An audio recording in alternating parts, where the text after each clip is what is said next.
Hello and welcome to the Yellow Jacket Playoff Highlight Review. This is Randy Young here along with Jamie Majors this week as we're going to take you back to the second round of the Class 6A playoffs as Thomas County Central hosted the St. Pius Golden Lions from up in Atlanta. Now, Jamie, we didn't know what to expect from St. Pius athletically, but we knew they were going to come in running the option. And to start the ball game, it was definitely, say, an adjustment for our team. Absolutely. They will. You know, we come right down the field and we got us a score pretty quick. I felt pretty good then, and they matched us, and they were able to do a couple things that we had to make some corrections on. But I think once we dialed it in, the Yellow Jacket defense took over. Yeah, and of course, one of the things to keep in mind as you're watching this, and you'll see it early on, our guys, most teams defensively are coached to go find the ball. Go get the ball. Absolutely. But when you're playing a team that's running this type of offense, you have to play assignment football. And that created a challenge for us that at least early on, again, took a little bit of adjustment. But to kind of give you an idea of how much adjustment there was, they had 80 yards of offense on their opening drive, and at the end of the third quarter, they had 100 yards of total offense. So we dialed it in pretty good and took care of business. A big 49-14 win. We'll take ourselves a quick break and we'll come back and look at those highlights with you. Damage to underground utility lines is a problem in the United States, and unsafe digging practices is a major cause. Unsafe digging can compromise community safety and disconnect people from critical services. Contractors, homeowners, and other utility owners need to be safe. Here's a few things to remember. Call 811 before digging. Wait the required time. Respect the marks and flags. Dig with care. If damage occurs, call your local utility provider and then make the call to 811. Welcome back to the Yellow Jacket Highlight Playoff Review. Randy Young here with Jamie Majors as we're going to take a look back at the St. Pius Golden Lions in the second round of the playoffs. Only the second round game we've had at the Jackets Nest since 2016, I believe it was. Felt really good to get back. Ooh, it did. Back with some home playoff games. Yeah. Kind of had a debt to repay St. Pius. The last time they left here, they left pretty happy. Was able to go and play in the semifinals. Yep. I don't think they won. They did not. But they came to our place, and we had a really good lead, and not that we have a long squandered memory. it. Yeah, not that we have a long memory or anything or hold grudges, but that was 2006. But we wanted to make sure that they left with a little different taste in their mouth this time. Yeah, that ended up a 34-33 game, and this one wasn't that close as the Yellow Jackets went at 49-14. So let's go ahead and jump into the game highlights, and we'll review them with you. As it was a cold night at the Jackets Nest, but a very good crowd. At Jacket Mob, as I call them, they definitely showed up and did a really, really good job being that 12th man that Coach Justin Rogers really likes them to be. Absolutely. The noise makers and the shakers, rock shakers, whatever they was bringing, man, it was awesome. It was a good time to be in the Yellow Jackets Nest.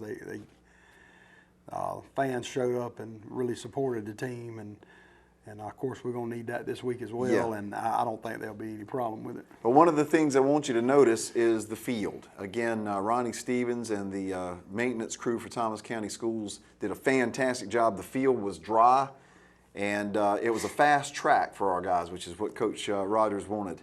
Absolutely. As the team comes through the big run through there. And he's made no mistake about it, Randy. He wants our field to be dry so we can take advantage of the speed that we have. So St. Pius won the toss. They deferred their option to the second half. This is the opening kickoff of the game here. TJ Sanders got the opening kick and almost broke this. If he gets past that guy right there down that right sideline, he's got a shot. So we start off, well, as we're talking about, going outside with the speed guys, Tyler Floyd. Yep. And now we've got this turned back a little bit so the yeah, slow motion. Yeah, we're slowing it down a little bit. So yeah, I don't want you sitting at home watching it going, man, these guys are. I heard they were fast. What's happened here? In fact, I think this entire drive we're going to show you pretty much without any breaks. That was almost a disaster there as Trey Brenton ran into Sam trying to throw the pass out to Tyler. And number 82, Pringle, that's a freshman there doing a great job of blocking on the outside there, was able to pick up 9 yards. Oh, he's going to be a weapon. Now, he already is a weapon. Absolutely. So we line up here close to a first down, but notice that it's fourth down, and that's kind of important. 4th and 1 inside our territory, and watch what happens here. We hand it off to Trey Brenton. The junior cuts it up inside. One guy gets an arm on him, and then it's off to the races. And watch Hopkins, Adam Hopkins here. Does a good job just screening people, not really getting in the back. That was the thing that was worrying me. Yep. Those long runs like that, so often those receivers are tempted to try to do a kind of a cutback block, and he didn't do it. And that, at the beginning of that play, and another great kick here by Campbell Smith, my Campbell gosh. Smith. He, man, whatever he's eating, he needs to continue eating. He's had a really strong leg, but at the first of that play, we had a chance to make a boo-boo. Yes. And Adam Hopkins does a good job of just laying off there and just shield them. Yep. Hayden Morales, the kickoff, has turned into a great weapon for the Yellow Jackets. So now this is the first drive for St. Pius. Notice how our guys are going to attack the ball here, which is what you're trained to do normally, but in this situation, they need to be playing the man instead of If you'll notice our free safety, bit. D. Reddick bit, number 8, and of course he knows right off the bat he's made a boo-boo and he chases him down. So, Yep. But he knew he was in the wrong spot, but that gets corrected pretty quick. So they start off with about a 60-yard or so run and come right back and do the same thing, but to the other side of the field, and this time for another 20 yards or so. So yeah, just gashing us. And let me remind you, that's the second 15-yard plus gain they had. They only had 2. Really? That was their second. That's the only 2 big plays they had the whole game. Right. And right with our ones. Right. And Now the fourth quarter, they get a long run, but it was not on our ones. Our ones only gave up 2 explosive plays. Interesting play here. Kind of a little squib kick, and I think they were actually trying to pull off an onside kick, but it almost backfired. Taiwan Christopher got his hands on the ball and just about broke it. So he gets the kickoff and sets us up in really good field position. Absolutely. I'm feeling really good here with that return. But to their credit, St. Pius bows their back and causes a punt for us. And again, Hayden Morales here, who's done a great job punting the ball, gets his foot up under it. And it's going to roll down to about the 8 or so and go out of bounds. So a fantastic job by Hayden. Absolutely. Yep, good coverage. Our special teams has been special. Yep. So that's what they're supposed to be. So 3rd and about 3 for St. Pius, and they try a little cross-buck sweep, and that did not work. And that, I think at that point, our guys felt like, okay, we've kind of got this. Yep. Pitch out to Trey Brenton, and Great look job at the of Trey blocking. catching that pitch too. Yeah, great job from the receivers blocking. Sam Brown gives it to Brenton again, or is that Fulton? That's Ricky Fulton. That's Ricky. Ricky goes over 1,000 yards for the season, and I think this may be your touchdown. Everybody bites on Adam Hopkins, and you got Malachi Thomas, the big tight end, with nobody anywhere near him. Yeah, a little wheel route. Looks like a little wheel route out of the backfield or from the tight end spot. Well, and you have to respect Hopkins, you have to respect Floyd, and when those guys start running deep and those defensive backs and safeties bite, that's going to open some things up for people underneath. And when you stick it in Trey Brenton's belly, gosh. you got to come. If 2 or 3 ain't coming, they ain't going to get him. Yep. This is one of the shorter kickoffs of the night for Hayden, down to about the 6 or so, but again, good coverage from our guys. Take him down to about the 20 or so. Lots of blue shirts around. But notice the difference between what you saw with that first drive and what you'll see here.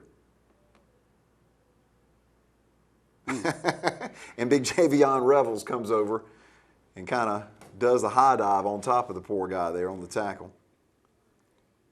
This time they try a dive with the quarterback, and that doesn't work. And we're just doing a really good job of playing assignment football and taking care of each player. When you're defending the option, we know we ran it for 20 years, so Yep. we knew what kind of bind we used to put defenses in. Passing is not what they want to do, and our defensive line created a lot of problems for them through the night. In fact, we think we set a record with 11 sacks, I believe, through the course of the night.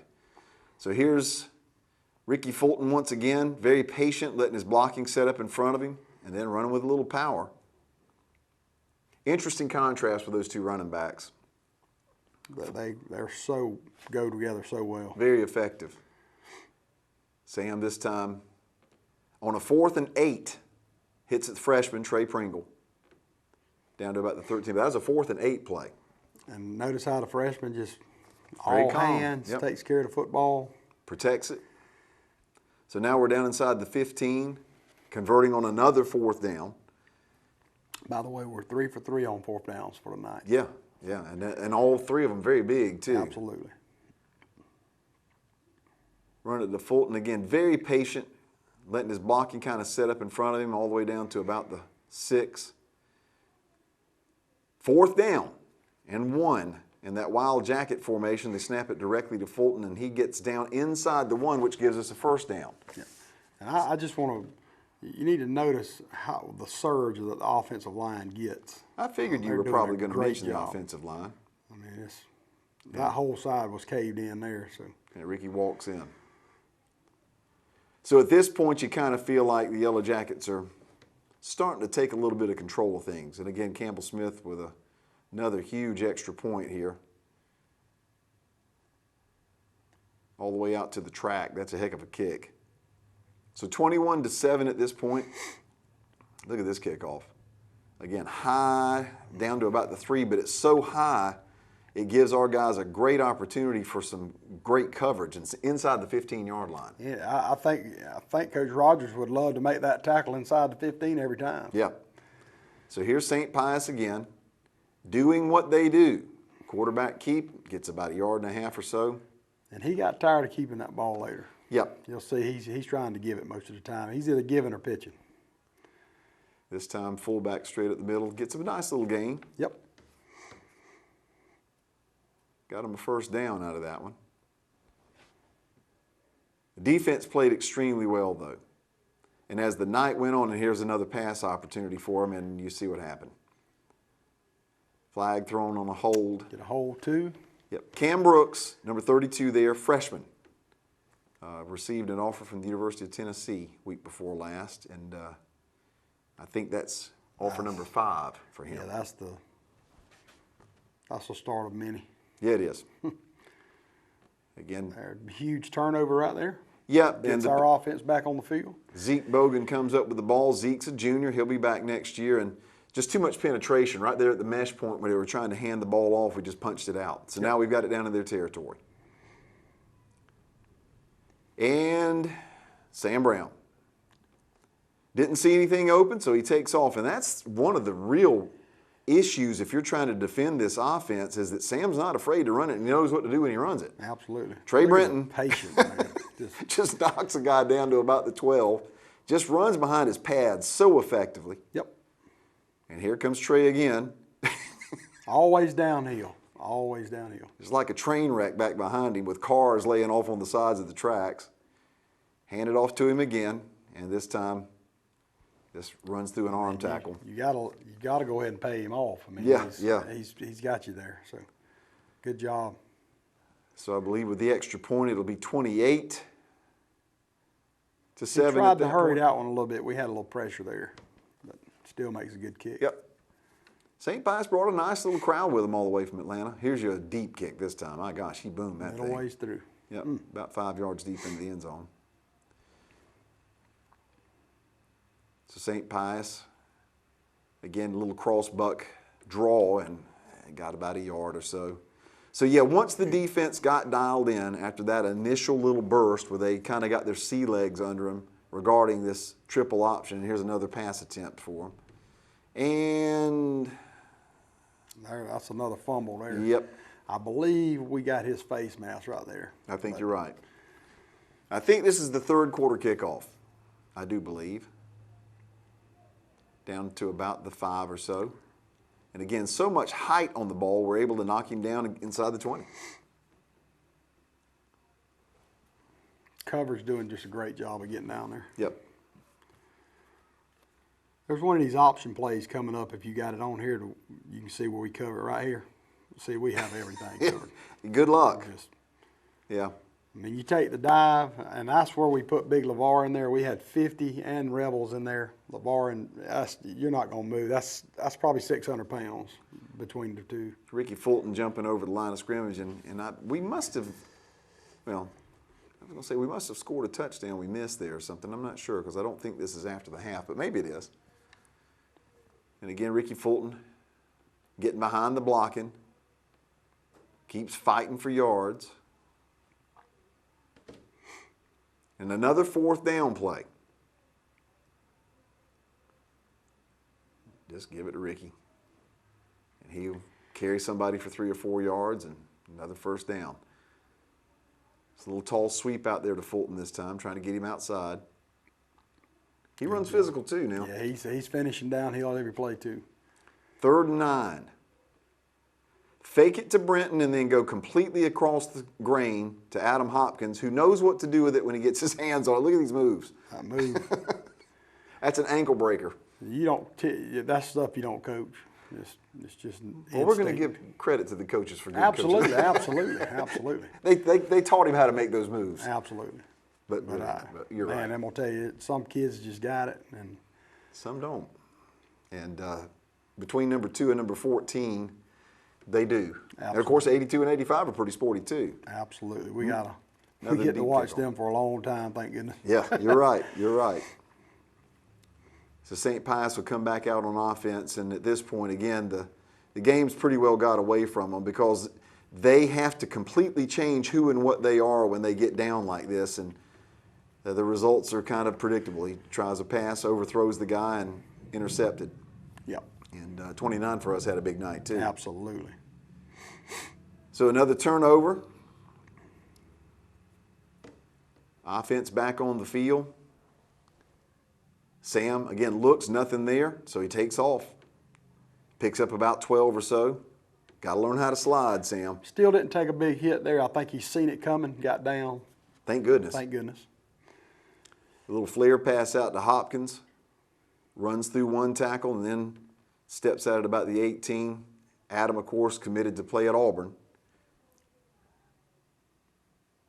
If you'll notice there, they're nowhere near ready to play there. They're still lining up. Yep. The fast off, we're getting the plays off fairly quick, and it's hard to make adjustments. Look at the block in here. Again, Fulton walks in. And the thing that you have to keep in mind with this particular offense for Central is that there's so much balance. If you need to run the football, they're going to run it. If they need to throw it, they'll throw it. The end of regular season, the statistics between the offense and defense, there was 63 total yards between the two of them, difference between the two. Wow. That's balance. That is balanced. Coach Rogers says between the pass and the run? Yeah. Wow. Yeah. That's really good. Coach Rogers says it's the most balance he's ever had. So St. Pius. 4th down here. Yeah, 4th and about 3, but they have to. I mean, again, the game's kind of getting away from them, but. And they're deep down here about the 30. Yeah. So. And we stop him after about a yard or so and get the ball back. Of course, our guys, we're getting ready to start putting some of our babies in there if we can get to the 4th. And there's Fulton again, dragging 3 or 4 guys down for about 7 yards. Offensive line, again, just coming off Yep. and just blasting their defensive front. Well, and the thing that's so impressive about them too, Jamie, is that they've done a fantastic job protecting Sam Brown this year. Absolutely. We probably don't have 8 or 9 sacks through the whole year. Yeah, 0 sacks. Here's the last babies week. in. So and this was awesome. We put our babies in there, and they come. They're finishing off the drive now that we started at the end of the Look at the third line. quarter. Look at the line. Just a great job. And that's against their starters now. That they did pull their starters, but it was after they scored their last touchdown, and I think they wanted to go out on a high note. Which is totally understandable. Totally understand it. What a great coaching staff they had. Yeah. My hat's off Classy. to them. Very classy bunch. One of the things that I want to mention, and on top of what you're saying there, Jamie, after the game, and I wish we had some video of this, when the game was over with, the St. Pius fans, their cheerleaders, all of their team, all their coaches, lined up in a tunnel from about the 35-yard line all the way down to the corner of the end zone toward the field house, and all of their seniors took their pads off, their helmets off, and went person to person, kind of getting a little pat on the back for all of their effort on behalf of the St. Pius program. And that was very impressive to me. Absolutely. Very, very classy. But the Yellow Jackets win at 49-14 and now move on to the quarterfinals with the Roswell Hornets coming. We'll take a quick break, and we'll come back and talk about that game after this message.